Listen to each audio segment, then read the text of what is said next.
Pan അടുപ്പത്ത് വെച്ച് എണ്ണ ഒഴിച്ചു. വെച്ചെണ്ണ അത് കാണിക്കണ്ട, അത് മീനിൻ്റെ തട്ടി കൊടുക്കാൻ വേണ്ടി. മീനിൻ്റെ തല കുട്ടികളുണ്ട്. പട്ടി പ്രസവിച്ച് 7 കുഞ്ഞുണ്ട്. അപ്പോൾ അതിന് വലിയ കുഞ്ഞുങ്ങളായത്.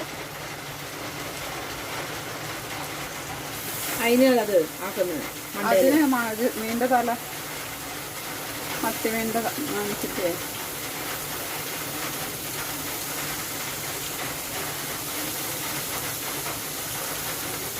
അതിന് വെണ്ണ എല്ലായിടത്തും നിൽക്കുന്നില്ല.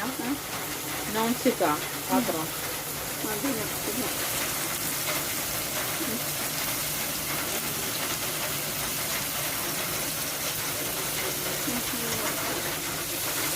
ശരിയുണ്ടോ? അത് എന്തെങ്കിലും പറഞ്ഞാലേ